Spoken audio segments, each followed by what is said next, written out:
ఒక ఇద్దరు కలిసి ఆడినటువంటి ఒక ఆటలో ఒకడు విజయం పొందుతాడు, ఒకడు అపజయం పొందుతాడు. ఆడినటువంటి ఆట విజయం పొందిన వాడికి అబ్బా ఏం ఆటలా, ఈ ఆట చాలా బ్రహ్మాండంగా ఉంది, నాకు ఆనందం కలిగించిందని వాడు గెంతులు వేస్తూ ఉంటే ఇంకోసారి ఈ ఆట ఆడనే ఆడదు, దీంట్లో నాకు ఎప్పుడు విజయం రావడం లేదని ఆ ఆటలో ఏడ్చేవాడు వాడు ఉంటాడు. ఆడిన ఆట ఒకటే అయినప్పటికీ ఒకరికి అది సుఖాన్ని ఇస్తే ఇంకొకరికి దుఃఖాన్ని ఇస్తుంది. కాబట్టి కర్మలు ఎప్పుడైనా మనిషికి సుఖమును దుఃఖములను కలగజేస్తూ ఉంటాయి.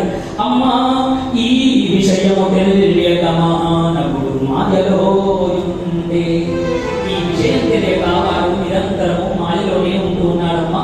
కాబట్టి మానవుడు వీటన్నిటినీ దూరం చేసుకోవాలి అంటే భక్తి యోగం ఒక్కటే మార్గం అమ్మా అని చెప్పారు. భక్తి అంటే ఎలా ఉండాలో తెలుసా అమ్మా? ఆ భక్తి నిస్వార్థమై ఉండాలి. ఎంత నిస్వార్థము అంటే ఒక ఊళ్ళో చైతన్య ప్రభువు అని ఒక మహాభక్తుడు ఉన్నాడు. ఆయన నిరంతరము భిక్షాటన చేస్తూ ఇల్లు తిరుగుతూ భిక్షాటన చేసేటువంటి వృత్తి. భిక్షాటన ఎలా చేసేవాడు అంటే ఏ ఇంటి ముందు ఆగి అమ్మా భవతి భిక్షాందేహి అని అడిగేవాడు కాదు. ఎంతేమి భిక్షమే అయినప్పటికీ ఎప్పుడు నామస్మరణ చేస్తూ మెడలో ఒక జోలెలు వేసుకొని చేతిలో చిరుతలు పట్టుకొని నామస్మరణ చేస్తూ పరిగెత్తుతూ గెంతుతూ ఉండేవాడట. వాడికి భిక్షం వేయాలి అంటే ఆ ఊళ్ళో ఉన్న తల్లులే వాడి వెనకాల పరిగెత్తి జోలెలో భిక్షం వేసేవాడు.